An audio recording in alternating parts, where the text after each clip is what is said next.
उदयपुर जिले के कुराबड़ थाना क्षेत्र में मोहित ज्वेलर्स पर हुई लूट के मामले में पुलिस ने ऐसा खुलासा किया है जिसने हर किसी को हैरान कर दिया। यह पूरा मामला किसी फिल्मी स्क्रिप्ट जैसा नजर आया, जहां आरोपी चोरी को अंजाम देने के लिए अनोखे तरीके अपनाते थे। जिला पुलिस अधीक्षक डॉक्टर अमृता दूहन के नेतृत्व में कार्रवाई करते हुए पुलिस ने चित्तौड़गढ़ निवासी शिवलाल उर्फ शिवा कंजर, कालूलाल कंजर और महेंद्र कंजर को गिरफ्तार किया है। तीनों शातिर बदमाशों पर पहले से भी कई चोरी के मामले दर्ज हैं। पुलिस जांच में सामने आया कि आरोपी रात के समय महिलाओं का भेष धारण कर वारदात करते थे। वे घर की महिलाओं के कपड़े पहनकर इतनी सफाई से चोरी करते थे कि आसपास के लोगों को जरा भी शक नहीं होता था। यही वजह रही कि लंबे समय तक पुलिस भी इन तक नहीं पहुंच पाई। इस गैंग की सबसे चौंकाने वाली बात यह रही कि आरोपी अपने पास मोबाइल फोन नहीं रखते थे। एक दूसरे से संपर्क करने के लिए वे पक्षियों की आवाज निकालकर इशारे करते थे। इस अनोखे तरीके के कारण उनकी लोकेशन और प्लानिंग का पता लगाना पुलिस के लिए बड़ी चुनौती बना रहा। एसपी डॉक्टर अमृता दूहन ने बताया कि इस केस को सुलझाना काफी चुनौतीपूर्ण था, लेकिन लगातार निगरानी, तकनीकी इनपुट और टीम वर्क के दम पर आखिरकार आरोपियों तक पहुंच बनाई गई। पुलिस ने आरोपियों के कब्जे से करीब 30 किलो 800 ग्राम चोरी का माल बरामद किया है। 15 मार्च को थाना कुराबड़ में जो मोहित ज्वेलर्स के यहाँ पर एक बड़ी चोरी हुई थी, उसी का खुलासा करने के लिए प्रेस कॉन्फ्रेंस रखी गई है।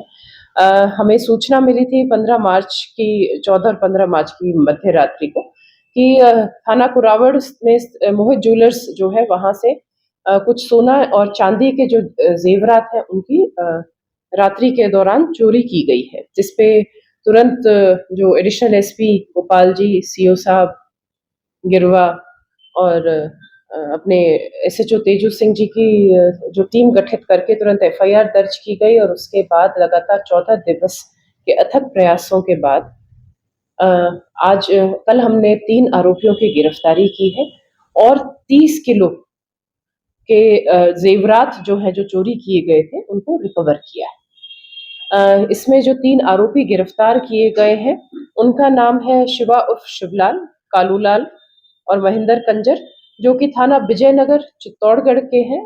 इनके पूर्व में भी आपराधिक रिकॉर्ड है। महेंद्र के पूर्व में 16 मुकदमे हैं, किसी के 8, किसी के 5 मुकदमे। इसी तरह के ये गैंग बनाकर इस तरह की वारदातों को अंजाम देते हैं।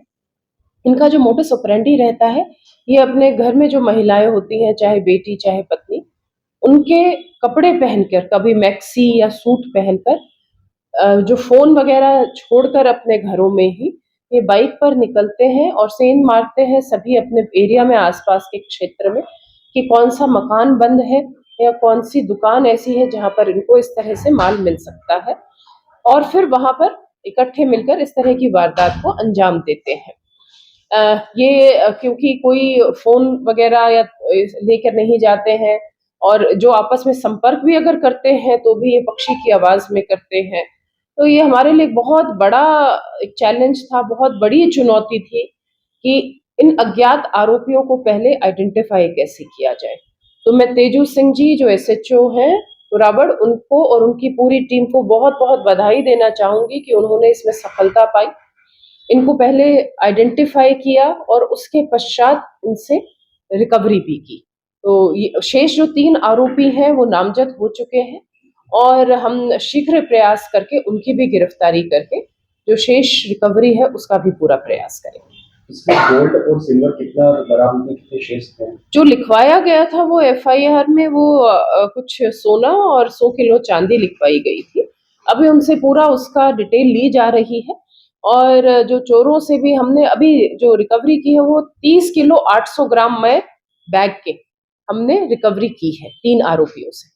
ये जो सब उसी दुकान की है क्या? और वो अभी इनकी शिनाख्त की करवाई जाएगी और उसके बाद अगर वो शिनाख्ती कर पाते हैं और उनका सामान की, तो उसी हिसाब से हम इसमें आगे कार्रवाई होगी। अभी रिकवरी हुई है।